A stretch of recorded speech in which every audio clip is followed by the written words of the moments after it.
Good afternoon. My name is Keisha Pollack, and I'm on faculty in the Department of Health Policy and Management, and I direct the Johns Hopkins Institute for Health and Social Policy. The Institute is a home for researchers and students who care about the intersection between health and social policy and equity, and we are trying to help inform policies and to promote direct engagement with policymakers. And as part of that work, we are thrilled today to welcome MPP alum, Masters of Public Policy alum, and City Councilman from the 1st District, Zeke Cohen, who's here with us today. Before I introduce Councilman Cohen and call him up here, I want to also acknowledge that this session today is co-sponsored by the Masters of Public Policy program, and the director, David Altschuler, is here with us in the back, and also the Department of Health Policy and Management, directed by Dr. Colleen Berry. Our format today is one where I will again introduce Councilman Cohen. He'll come up here and make some comments, and then we'll have a moderated discussion. And I'm really eager to hear from all of you and hope that you have questions for him. So let me tell you a little bit about Zeke for those of you who don't know him. So Zeke Cohen grew up in Northampton, Massachusetts, the son of a social worker and a psychiatrist.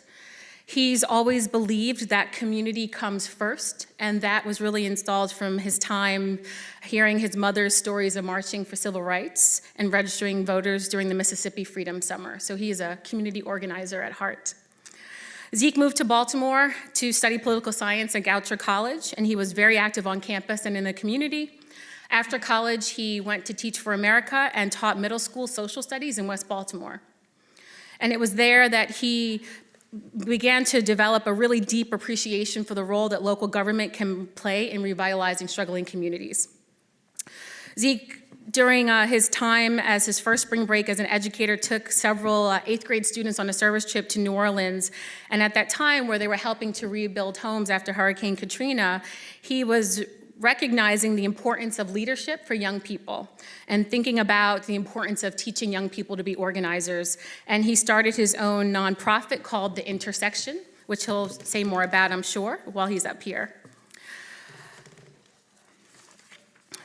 Zeke started The Intersection with a couple of other fellow teachers, and in that time with The Intersection, his students helped pass 2 laws in Maryland, the Maryland DREAM Act and the Maryland Firearm Safety Act. His work has been highlighted in numerous publications. He's been named one of Maryland's top 20 leaders in their 20s.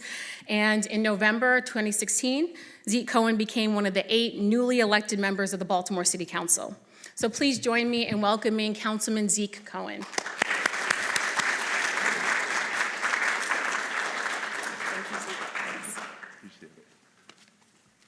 Unfortunately, I am no longer in my 20s. I feel like I'm in my 60s, having been in office for a little bit. But thank you, Dr. Pollack, for that really kind introduction, and thank you all for hosting me here. It means a lot to be back on campus. When I was here, we were actually at Homewood for the MPP program, but it's great to be back with Dr. Altschuler and Felicia Rohn and a number of really good people. And it's cool that we're now in the School for Public Health. I had a bit of a sore throat this morning, and having health policy in the title has already made me feel better. So thank you for doing that. I wanted to begin by acknowledging our health policy fellow, Ari Davis. Is Ari in the house? Not in the house. At class, but he's been working with my office, and he wrote a really outstanding memo here arguing that Baltimore should collect a larger payment in lieu of taxes from our 15 largest hospitals and nonprofits. And basically what he argues is that we should collect up to 25% of revenue from these institutions, and I actually think it's a great idea. But I'm not so sure Hopkins would think that's a great idea, and I may have just cost Ari his scholarship, so don't tell him. This is one heck of a time to be studying public policy. Across the country, faith in public institutions has been badly shaken. We are living through a moment of profound uncertainty. But I also believe that this is a moment for democracy. As policy scholars, you all are on the front lines of defending our ideals and supporting people most in need. Too often, the thing that you all are studying, public policy, has been used as a vehicle of oppression. Baltimore remains one of the most segregated cities in America. And that didn't happen by accident, but through a series of policy decisions. The enduring legacy of Jim Crow, redlining, blockbusting, racially restrictive housing covenants, and subprime lending continue to define every facet of life in our city. Health outcomes, as Dr. Pollack and others have shown, are inextricably linked with race, class, and geography. If, for example, you grow up in white in Roland Park, you can expect to live 20 years longer than if you grow up black in Sandtown, Winchester, where I used to teach. I taught in the neighborhood where Freddie Gray lived and died, where too many kids still ingest lead paint and suffer horrific health defects, where the schools lack heat, air conditioning, and drinkable running water. And what I felt most acutely as an educator was that we had failed to build a sense of civic self-efficacy among our students. Too many young people throughout Baltimore do not believe that they have agency in how our city is governed. They are disenfranchised in the truest sense of the word. So about 6 years ago, I started a nonprofit where we teach community organizing and civic leadership to high school kids, and I'm glad Katrina's here because we are partners in the work, and it's great to see you. We've been involved, as Dr. Pollack said, in passing laws at the state and local level, and we provide wraparound services to help our kids get to and through college. In 2012, my students decided to get involved in passing the DREAM Act, which was a law that gave undocumented kids the ability to go to a Maryland state school at an in-state tuition rate. The DREAM Act is actually in the news today because President Trump, the Trump administration deported the first Dreamer just yesterday. So it is very heavily on my mind. But the case that my students made, none of them were Dreamers themselves. They were all from Baltimore. But the case that they made was that this is our civil rights movement. That why shouldn't my undocumented brother, sister, neighbor, cousin, friend be able to go to college? Because for a lot of undocumented kids, to pay an out-of-state rate is prohibitive. And we know in this economy that if you don't have a college degree, you're in trouble. And so my students knocked on over 5,000 doors. This was a big state referendum in 2012. They went on TV, they were in the newspaper. I'll never forget Tykira, who grew up in East Baltimore, said, someone had to fight for me to get an education, and now it's my turn to fight for someone else's education. And the way that the opposition had sort of framed the DREAM Act was that it was going to take away resources from communities that were already here, which of course is nonsense. It's not a zero-sum game. The more people that are educated, the better we all are. And my students were able to voice that message in a way that was true and real and authentic. And in the end, the DREAM Act passed 2-1 in Maryland and actually 3-1 in Baltimore. And I'm incredibly proud of the work that these young people put into it. That was the same night that marriage equality also passed in Maryland and Barack Obama was reelected. Since then, many of the gains that we made in 2012 have fallen apart. I think that we got complacent. Our Governor Hogan, killed a massive public transit project which would have finally connected East and West Baltimore. It was called the Red Line. He slashed our public school budget and put money into vouchers. Just about every social safety net program that supports vulnerable citizens has come under assault. So I decided to stop complaining and do something about it, and I ran for office and won. And I'm really glad to have my chief of staff, who also ran the campaign, who's the brains behind the operation, Mike Castagnola, is here. So last November, Baltimore citizens elected a new mayor and 8 new city council members. It is the most turnover our city has ever seen, and I'm incredibly honored to be among them. It is a moment of unique opportunity. There is a renewed sense of civic activism throughout our city. For every crisis that we've faced, and there have been many, and I've only been in office for a couple of months, citizens have shown remarkable courage and resilience. My deeply held belief is that elected officials must match that courage and do the hard work of rebuilding public trust. So the first day of my new job, I get a call from the city council president's office that the city council president wants to see me. So I walk down from the 5th floor to the 4th floor, and city council president Jack Young is sitting behind his desk. And for those that don't know our president, he's kind of a wily, sort of tough, old school politician in the truest sense of the word. And he's sitting there and he's reading something. And I walk in, I introduce myself, I'm like, hey, Mr. President, I'm Zeke, it's great to meet you. I represent the 1st District. And he doesn't look up, just keeps reading. And so I sit down and I'm like, all right. And he keeps reading his thing.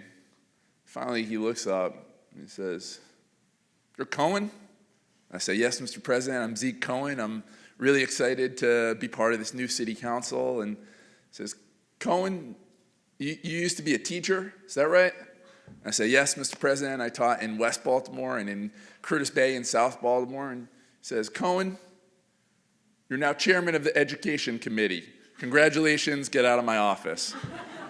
And off I go, the new chairman of the Education Committee, which is great because I was a teacher and that is my work. But that same day, I get a call from our school CEO, Dr. Sonia Santelices, who says, is this Zeke Cohen? And I say, yes. She says, Councilman, I got bad news. Our school system is running a $130 million budget deficit.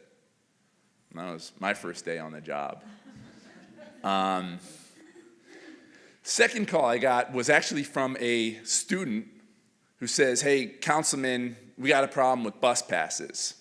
Katrina knows all about this. And I asked him, what was the problem with the bus passes? And he said, well, and I knew this because I used to run a nonprofit and an after-school program, but he said, in past years, kids in Baltimore could ride the bus from 5 a.m. to 8 p.m., right?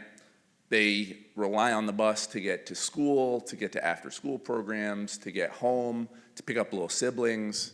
But beginning this year, we've reduced the hours back to 6 p.m. And so we've got kids that are getting stranded and that can't participate in after-school programs. Because when I ran Intersection, we didn't end until 6:30, right? And a lot of kids in these types of programs, they're relying on these programs not just for academic enrichment, but really for safety. It's a safe place to be after school.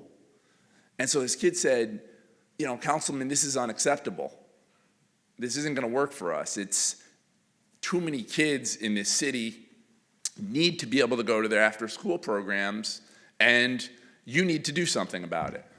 So I was like, all right, it's still the first day of my new job, but all right. So I decided, let's hold a hearing, because that's what apparently chairmen are supposed to do, is hold hearings. So we decided to hold a hearing, but we're going to decide to hold this hearing not just in City Hall, but at Frederick Douglass High School. which has historical resonance in that it is the second African-American high school in the country. And it was also, that area near Mondawmin was the epicenter of the uprising and subsequent unrest in Baltimore. So it's an important place. And part of why all that happened was a failure in public transit. You had a lot of kids get stuck, couldn't get back on the bus, and it led to a lot of chaos. And so we decided we're going to hold it there, and this hearing is going to be about bus passes, right? And part of the thing was, too often city government can sort of hide behind City Hall and doesn't do its work in public. I mean, it's public, but it's really not. You got to go through a metal detector. It feels like weirdly undemocratic. It's a bizarre space to try and get into. And so we decided, let's hold this hearing at Frederick Douglass High School.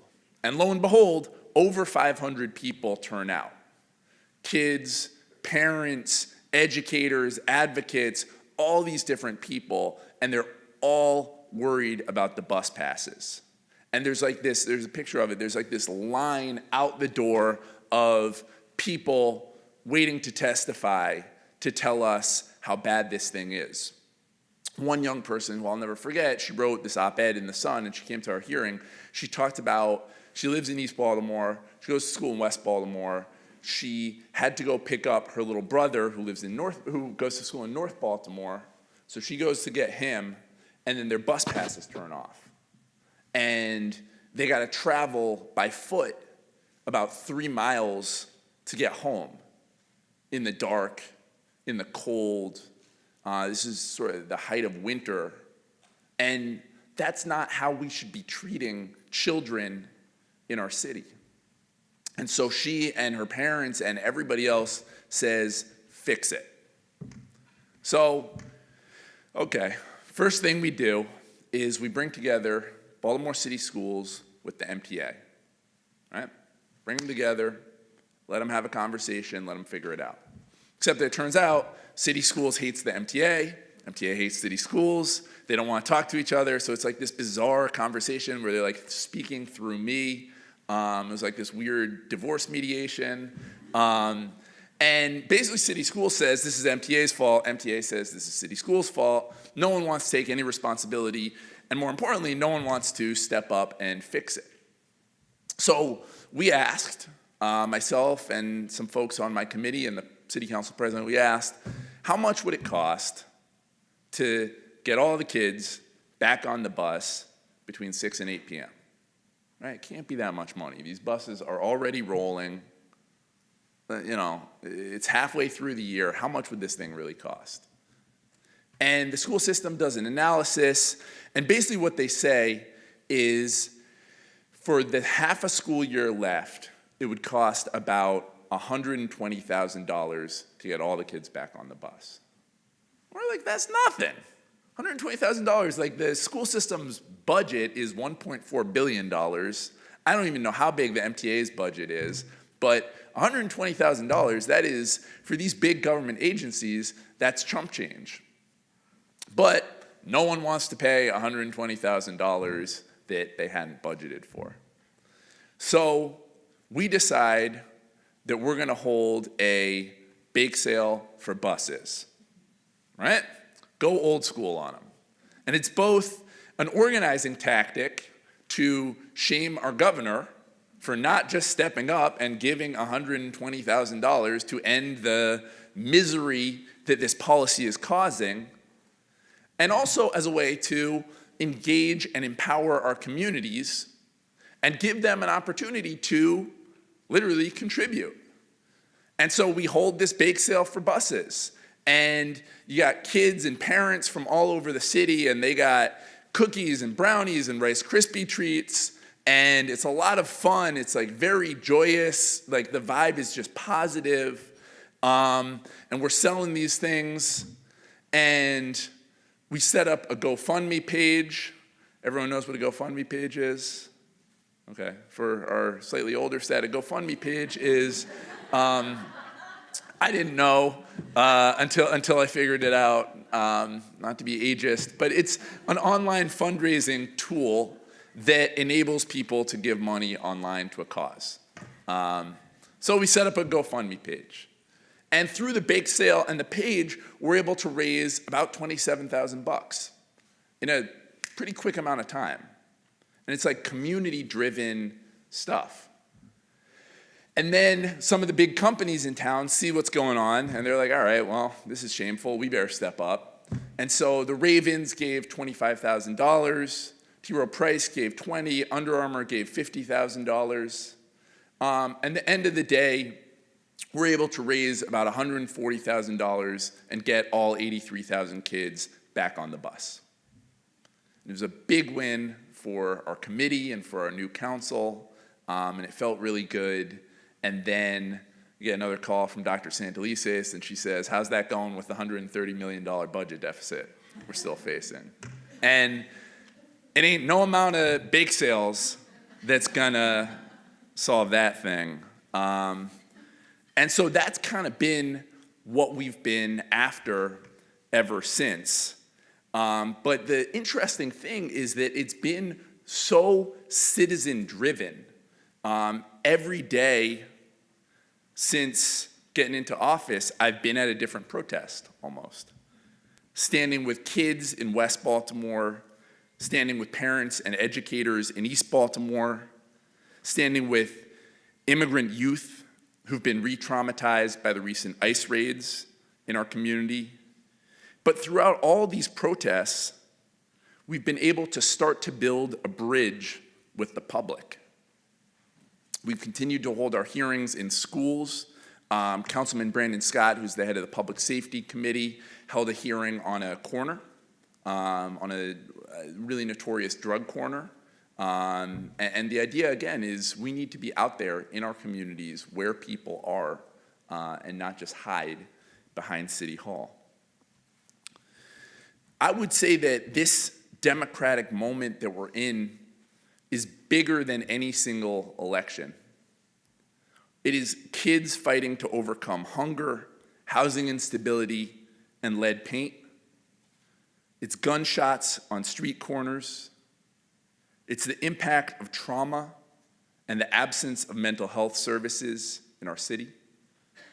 It's my Honduran neighbor who never committed a crime in his life, yet was handcuffed and driven away by ICE agents to a detention center after dropping off his 9-year-old child at school.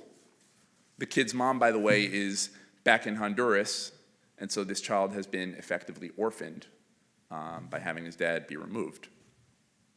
It is about our inability to reconcile Freddie Gray's death with the deep, enduring inequities that haunted his short life. There has never been a more important time for students of public policy to directly confront systems of oppression. We are obligated to lift up people whose voices have long been ignored, and not just as research subjects, but as citizens in a more inclusive democracy. We must resist the urge, all too common in academic spaces, to numb ourselves to other people's suffering. We cannot become inured by algorithms or desensitized by econometrics. Whether evaluating health, housing, police, or prisons, beyond the numbers are real people. In this moment of profound uncertainty, do not allow your degree to shield you from the Baltimore that exists beyond the boundaries of Johns Hopkins. Democracy belongs to those willing to stand up and fight for it. Thank you all for believing that our communities are worth the fight, and thank you for having me here today.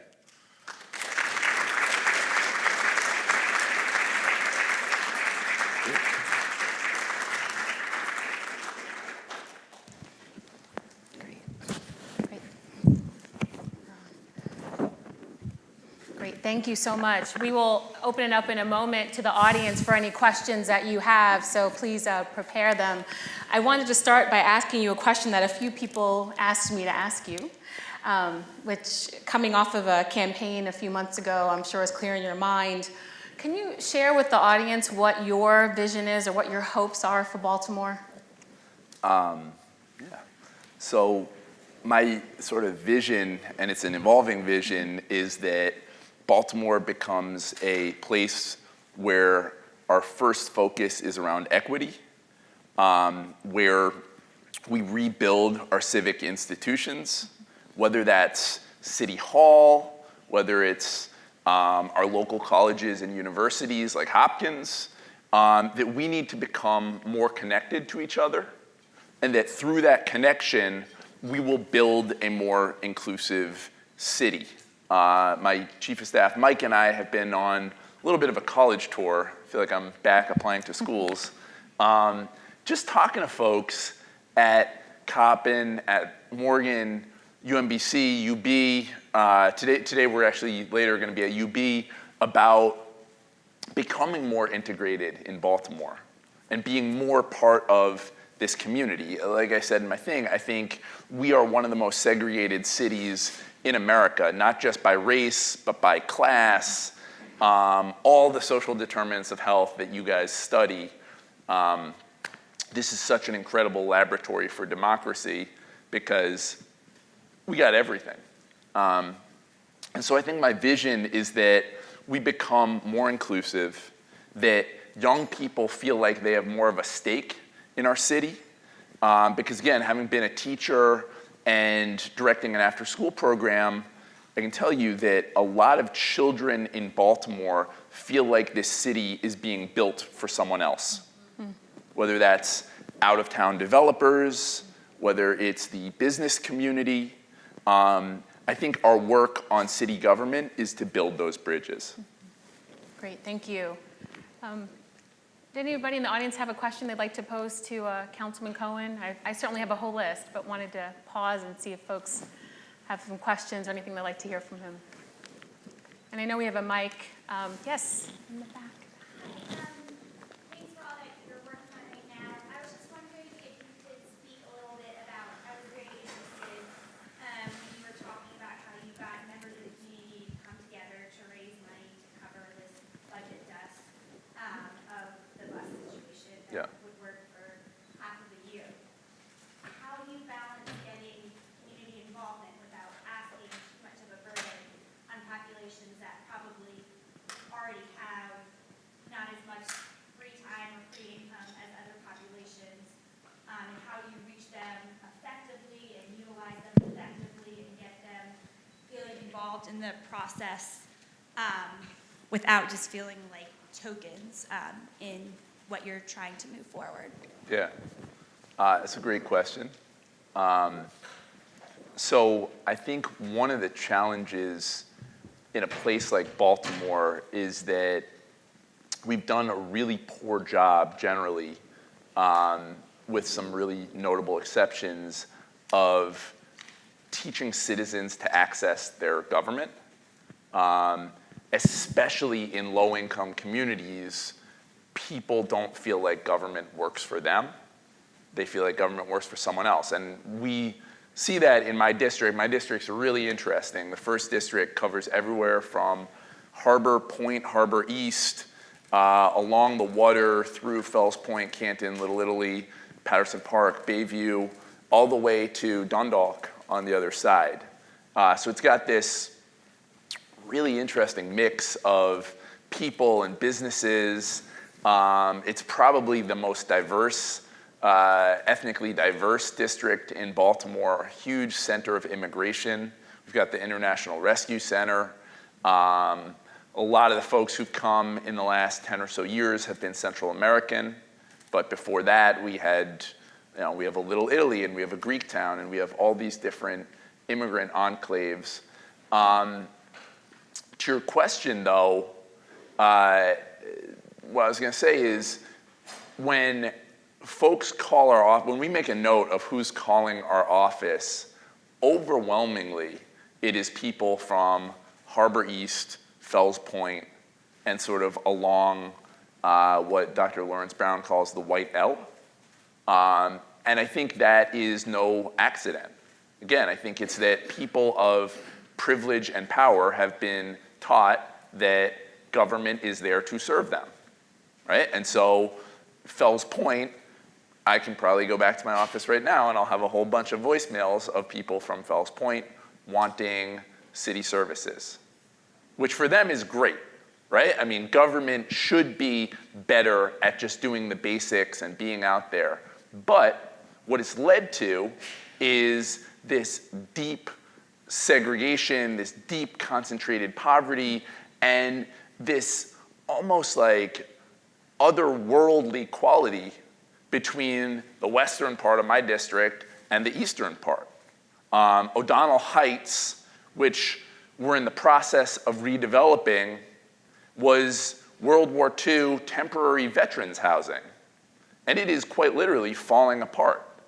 And it is moldy, and it is a health hazard. No one should be living there. No one should be sending their kids to school there. We should just do better. And the natural suction when you're in City Hall is to serve folks that already have privilege and power and know how to access you, right? To pick up the phone and head on out to Fells Point to go deal with the pothole. We as an institution, like this new city council, part of what our work is about is redefining those relationships and being really intentional about how we spend our precious time and how we spend our precious resources. Largely through Mike, we've been able to build a really robust staff in my city council office with fellows and interns and Baltimore Core fellows and different people to do the sort of constituent service work, which is important. But we've also had this really intentional focus on equity and on spending my time and my staff's time organizing in O'Donnell Heights, Broning Highway, Dundalk, Graceland Park, in these neighborhoods that arguably need government, but government has not been there to serve. And so a lot of it is about just every day making that choice to say, the problems in Fells Point are endless, but the problems in O'Donnell Heights are not going to get paid attention to unless we choose to pay attention over there. To your specific question about sort of asking people to do more who are already strapped, that's a really fair question, and I think it's a good critique. I think by doing a bake sale for buses, what we were trying to do is democracy building and trying to give people some sense that their voice matters, that they can contribute. Because the other thing that segregation in our city does is that whole thing about disenfranchisement and people not feeling like anything I do is gonna matter. And so what's the point of even voting? What's the point of participating? Because this thing is not here to serve me. Police are not here to serve me. They're here to arrest me and my family. And so that's kind of been what we've been attempting to do. The most, at least recently, for me, I think the most important piece has been really trying to be a voice and really trying to support our undocumented community in Southeast Baltimore. As I said, we have this large influx of immigrants from all over the world, and they have a really tough time of it. Disproportionately, they're victims of violent crime, and during this latest administration, they have been heavily targeted. I mentioned in my speech, there was a guy who dropped off his kid and got snatched by ICE. There were also two guys that went to Walgreens to go get their medicine, stepped outside and were arrested and are currently in detention in Frederick. What it's done is the opposite of what President Trump has claimed it's going to do. It has destabilized public safety, right? A community that already is inherently distrustful of law enforcement is now terrified of law enforcement. We saw a precipitous decline in attendance in elementary schools in my district because parents are literally afraid to drop off their kids. We have some people that won't even leave their house. And so we've been fighting back and resisting, working in partnership with Casa de Maryland. There's a guy in my office who his explicit sole job is to do organizing within the Latinx community. A guy, Julio, who grew up in Bayview, went to school in Baltimore and is doing phenomenal work. We passed a welcoming resolution to reaffirm our status as a welcoming city and say to Baltimore City Police that you are not ICE agents and you are not to collaborate with ICE. Your job is to police crime, not to police people who are just trying to live their lives in peace. And so that's been a big part of my work. I even had the very bizarre experience of going on Tucker Carlson's show on Fox News. Google it. It's a trip. The guy is a bully and a bigot and an incredible racist. And I felt really fortunate to be able to argue this other narrative that actually immigration has been a great blessing for Baltimore. And the strength of our city is its diversity. So that's kind of been how we've been attempting to behave in office, but it's about investing in community organizing as a tactic for governance. Yeah, great answer, thank you. Hi, I'm David Bishai, one of the faculty members here. Thank you so much for your remarks. I'm really encouraged that we have such great leadership in the city. One of the things that I took from your remarks are that we need to be more connected to each other and that you're very interested in community organizing, which goes together. That's how we can get connected. But if you look at the neighborhood map of Baltimore, or 55 neighborhoods where we create social identity, they're not integrated in any shape or form. They're very segregated. That's but right. You said that the first district is one of the most ethnically diverse geographies in the city. So do you envision that by gathering first district members around issues, you can create connection between ethnically diverse and racially diverse people? Is the community organizing a potential place where our council districts can be geographies that unite us? Because we don't seem to get together anywhere else. Right. Are you accomplishing that type of unification in a council district? It's a great question. It remains a deep challenge.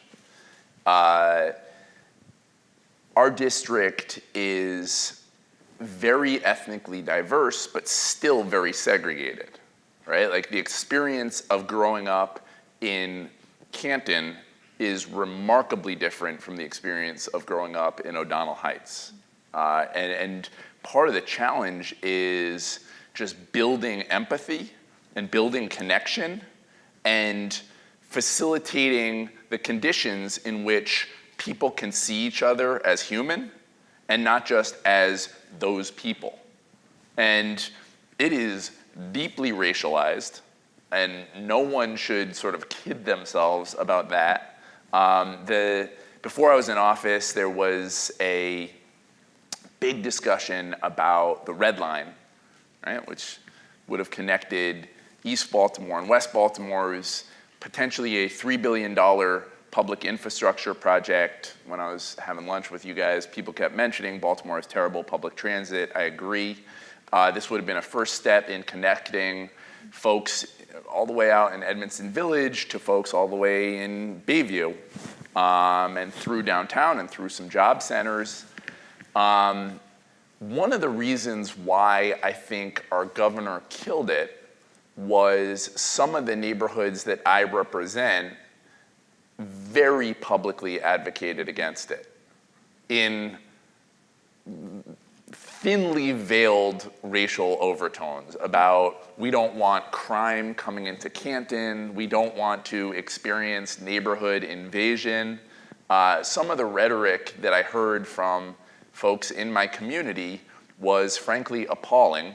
And it's so disappointing because everything we know from research about public transit is when you get better transportation, crime goes down. People are able to get to their job. Kids are able to get to school. But the sort of nearsighted response for people in part of my community, and I should say it was a minority of people, like it wasn't the overwhelming majority, but the response was, we don't want that, that's gonna bring them to us.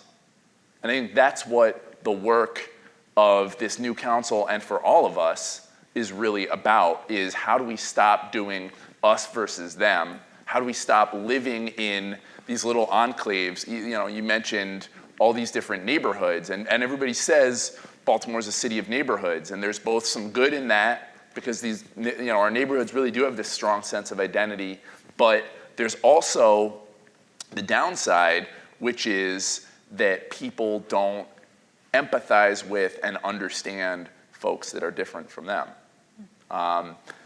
We've been attempting, we have a thing in our district called the Community Roundtable, where we bring together all the community associations from across the first district, so everyone from sort of Little Italy to O'Donnell Heights. We meet together and we talk about organizing. And we talk about connectivity. And we talk about, you know, what would it look like? We're gonna do a big community cleanup over in Bayview, which is sort of the geographic center point of our district. But the idea is, hopefully, if it works, we'll have folks from Fells Point, Canton, Little Italy, meeting with folks from Graceland Park, Broning Highway, O'Donnell Heights, and Dundalk, and interacting with each other toward one common cause. And so I think that's a big part of the work. The other thing I would lift up really quickly is it can't just be my district. During my campaign, one of the sort of rhetorical devices I used a lot was that as city councilman for the first district, I need to be just as invested in the lives of people living north of Fayette Street as those living south. Fayette Street separates the 1st and the 13th district. Councilwoman Shannon Sneed, who's extraordinary, has the 13th. I got the 1st. But the idea there was that these boundaries are non-existent. They're extremely porous. And if we continue to have areas of deeply concentrated poverty 10 blocks that away, or since we're at Hopkins, 2 blocks that away, we're gonna continue to have violent crime and all of the things that we don't like. And so it behooves us to work together and to see ourselves as connected and to not think of ourselves as 14 separate fiefdoms, but to actually engage with each other. And that's, I think, what this new cohort of city council people is attempting to do. Like I said, after this, I'm gonna be at a panel at University of Baltimore with Brandon Scott, Shannon Sneed, Ryan Dorsey, Chris Burnett, and we're all trying to be really intentional about visiting each other's districts, about engaging with each other, and about figuring out what it would take to become a more connected city. Because I just think it is shameful that after the uprising and the subsequent unrest, we still haven't gotten it together. We still, and I'm salty about this, we still couldn't pass a $15 minimum wage, which would have lifted up 90,000 people who are making less than $15 in our city. And it wouldn't have been the panacea, it wouldn't have solved everything, but it would have been a damn good start for people who are not able to make it work on $8.75 or $10.10. The last thing I would say on that point is, when I taught in West Baltimore, we have this great fallacy about poverty, which is that poor people are lazy or they, you know, don't care. I saw just the opposite. I saw parents who were working 2 and sometimes 3 jobs to try and make ends meet and still couldn't do it. Who were working 20-hour shifts at McDonald's, 20 hours at Walgreens, 20 hours at the hair salon, with no benefits, no health care, And that is what we need to combat. We need to support our most vulnerable citizens, and we need to be thoughtful about it. Great, thank you. Yeah. Hi, thank you so much for being here and for your work on the minimum wage bill with my councilperson, Mary Pat Clark. I'm very proud of her for her stance on that. Yes. I wanted to ask you about one health disparity that we really suffer from here in Baltimore, and that's terrible air pollution. So we're surrounded by coal-fired power plants in the city, and regardless of what neighborhood our children live in, we all breathe the same air. And we also have the incinerator, and we were really excited that the Curtis Bay school children were able to block the movement forward with a new incinerator. But the one that's there is belching out all kinds of toxic chemicals, and it's pretty shameful that it's also considered to be part of our renewable portfolio standard. Yep. So I just wanted to know, what can the city do to try to clean up our air? I know it's more of like a state issue, but can we do something here at the city to protect? I have 2 little boys, and I worry about their little lungs. Yeah. Yeah, so I used to teach over in Curtis Bay, and it is really shameful. The work that the young people at Ben Franklin with Unite Here did was extraordinary to fight back against the incinerator. Honestly, and I do youth community organizing, but like I didn't think they were gonna win that fight, and they did. And it was like unbelievable. I mean, I thought the way that they ran this just really serious, thoughtful campaign and made it personal and made it about health disparities. I mean, I was just so proud of those young people. And I think that's the answer, is it's got to be sort of intergenerational, interracial, religious. It's got to be, we got to think of it as a campaign to clean up our air. Whether it's the continuing coal power and the smog with the, what's it called? The Baltimore tower that just emits, you know what I'm talking about, Mike? With the, yeah, there's like this tower, and it's awful, huge health hazard. Or the other thing, to me, related to what you're talking about, is everyone in this city drives a car that has access to a car. Those that don't, obviously. But too many cars in Baltimore, and there's too much air pollution with that. And I think it is about building a public transit system that actually serves people. You know, I think the way we built the MTA, the bus system, it's pretty poor. And it, you know, generally speaking, one difference you'll see in Baltimore and in DC is that in DC, middle-class people take the subway or ride the bus. Typically in Baltimore, that doesn't happen. Middle-class people drive their car. I think we need to figure out some smart ways to get away from that. I think the Baltimore Master Bike Plan is important.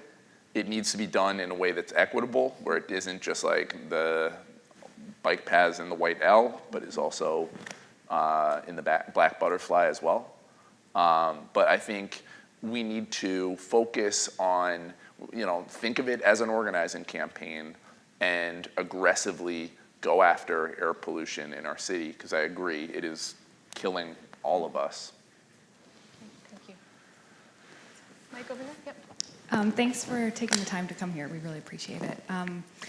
I used to live in the 1st District, recently moved to 13, and also used to be a student here at Hopkins. I'm now a homeowner. I'm here for the long haul. But I remember feeling like as a student, you know, it's hard to feel invested and involved in the city. You're kind of here to get your degree, and you're not really sure what's next sometimes.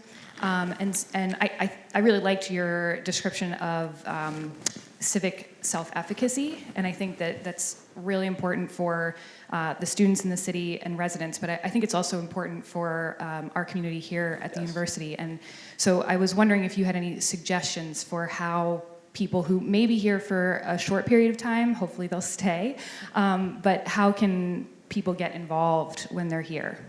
Yeah. So first off, you should move back to the 1st District. Just kidding. Not really, no. Shannon's great. We were at a meeting together last night, and she's like, Shannon Sneed, for those of y'all that don't know, extraordinary woman. not only is like kicking butt as a city council person, but also has this like very beautiful baby that she just had. And so there's this like, should be like a portrait of her with her baby at City Hall doing this like at one of the agency heads. It's like the coolest thing ever, and she's great. Having Hopkins be more engaged, I think it is so critically important that communities like Hopkins that have so much intellectual muscle and academic muscle be not just in Baltimore, but of Baltimore. I would say get with Katrina and Phil Leaf, who are both Hopkins people and do exceptional work in our communities with kids. But I do think it's a challenge. Hopkins obviously has a complicated history in Baltimore, right? Like, we're all sort of aware of that. Whether it's EBDI most recently, or Henrietta Lacks, or not admitting people of color until very recently, relatively speaking, or having quotas on how many Jews could attend Hopkins. Hopkins definitely has a complicated history in Baltimore. I do take seriously the somewhat recent efforts from Ron Daniels and the administration. They have a program called, was it One Baltimore? Is that right? Mm-hmm. Hopkins Local, that's it. Yeah, with the local procurement and the local hire. I think from the administration, they are starting to see, not all the way there, but at least somewhat more self-interest in investing deeply in this community and building up their own institutions. Whether that ultimately becomes gentrification and sort of displacement is something to pay attention to. But I think there is at least a commitment. But I think it's really important that students do the work. You all are not bound by some of the political constraints that a Ron Daniels is. You all have, believe it or not, a remarkable amount of political power in our city. Whether you choose to use it or not is up to you. But people, I can tell you, in city government really care what you think. Part of the goal for every administration is to expand our population, keep more young people, whether it's millennials or the creative class or whatever we're calling it. Mayor Rongs Blake wanted 10,000 new families. Didn't happen. Mayor Pugh has not made a public goal yet, but I'm sure at some point she will.